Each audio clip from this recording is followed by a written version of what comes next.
You wouldn't believe what happened when I decided to put an end to an ATV shortcut that's been driving me crazy for months. It all started when I noticed a neighbor, let's just call her Karen, zooming across my property on her ATV, cutting through the yard like it was her personal racetrack. At first, I let it slide, thinking it was just a one-off, but soon enough, it became a daily occurrence. Now, I'm all for people enjoying their property, but this was crossing a line.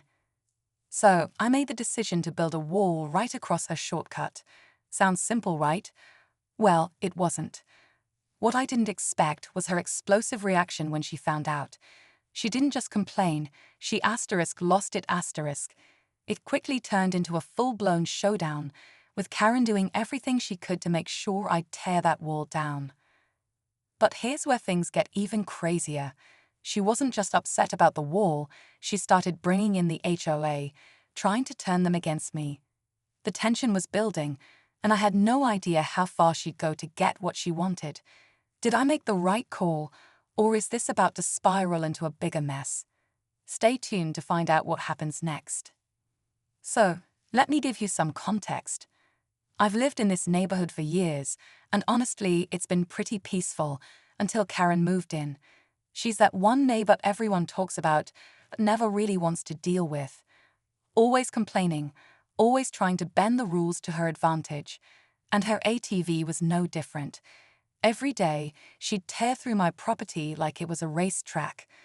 I'd hear that engine roaring up the driveway, only for her to cut straight across my lawn, kicking up dust and wrecking the grass. At first, I tried talking to her. I was polite, even asking if she could find another route. But all I got was a half-hearted shrug and an "I'll think about it." It wasn't long before I realized she had no intention of stopping. So, after one too many close calls with her flying over my flower beds, I made my move. I started building a wall right across that shortcut, thinking it would be the quickest way to stop the madness. The whole thing was simple enough, a few bricks and some concrete. But what happened next was anything but simple.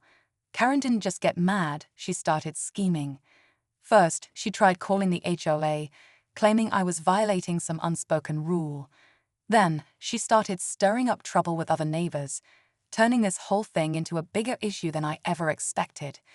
Things were about to get ugly, and I had no idea how far she'd push it. As the days went by, I could feel the tension growing. The wall I built became the talk of the neighborhood, and not in the way I'd hoped. Karen wasn't backing down.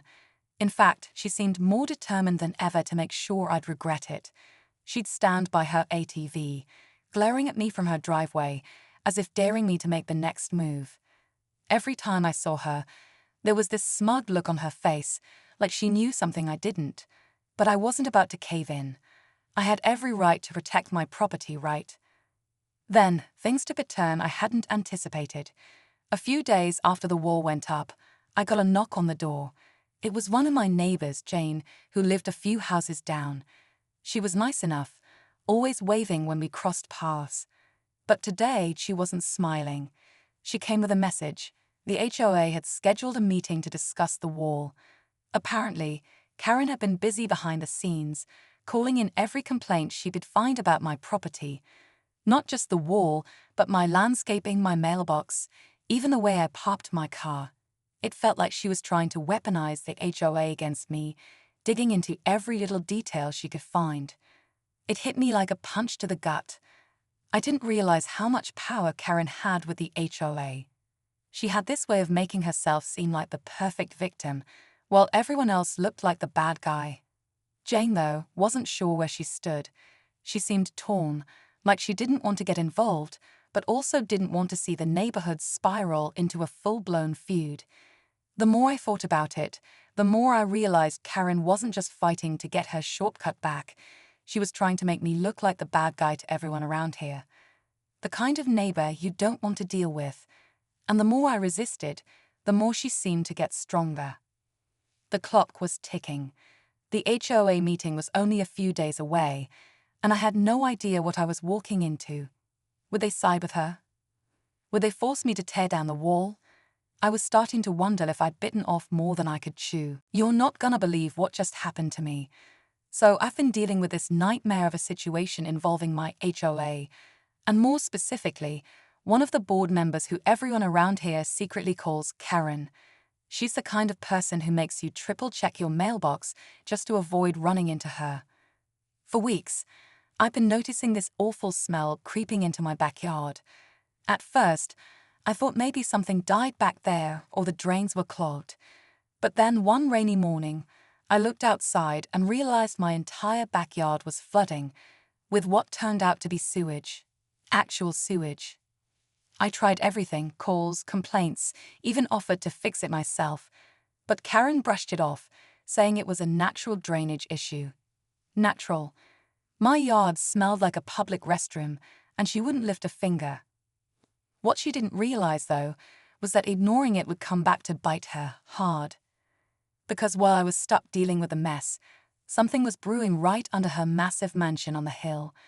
Cracks started showing near her driveway, and then the ground just dropped. I'm talking about a sinkhole, a real one. And you'll never guess what caused it, or how everything came crashing down, literally and metaphorically. Let's just say karma doesn't knock, it crashes in. Now, to really understand how things got to this point, you need to know what dealing with Karen has been like. She's not just any HOA board member. She basically acts like she owns the entire neighborhood. The type who'll send you a violation notice because your trash can was visible for 5 minutes too long. So when the sewage started backing up into my yard, I knew bringing it up to her wouldn't go smoothly. And I was right. She looked me dead in the eye and said, "Maybe if you took better care of your property, this wouldn't be happening." But here's the thing, I'd already paid to have plumbers come out. Twice. They told me the problem wasn't on my side. It was coming from the main line that runs underneath the slope between our houses. That's when it hit me. Karen's house sits at the top of that slope. Her home is huge, custom built, with all the fancy landscaping and stonework. But if the main sewer line was cracked underneath her property, that meant everything was draining straight downhill, right into my yard. Still, she refused to believe it. Said the board had no record of any issues, and unless I had proof, they weren't going to take action.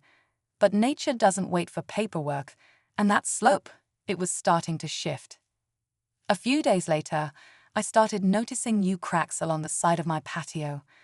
At first, I thought it was just wear and tear from the water damage, but then the soil around the edge looked like it was sinking.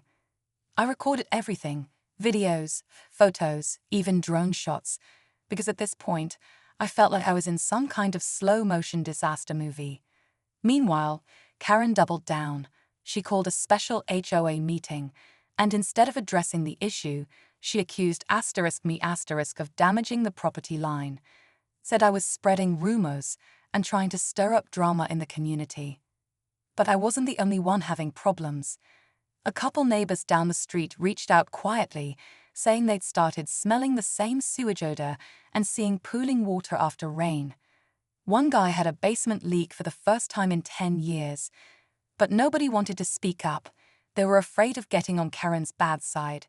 That's how much control she had over the HOA. Still, something felt off. I kept digging, figuratively, not literally, and found out that a drainage inspection that was supposed to happen months ago never got scheduled. Emails were lost, paperwork mysteriously delayed. And yet, Karen had just installed a brand new koi pond and redone her retaining wall, right over the area where the main sewer line ran. Coincidence? I didn't think so. Things took a serious turn the night of that heavy storm, the kind of rain that rattles your windows and makes the whole ground feel like it's pulsing. I barely slept, kept checking the backyard every hour with a flashlight, just watching the water rise again. Except this time, it wasn't just water.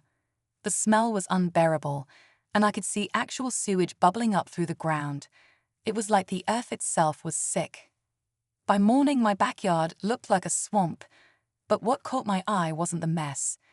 It was the slope leading up to Karen's house. There was this long, dark crack running down the side of her retaining wall.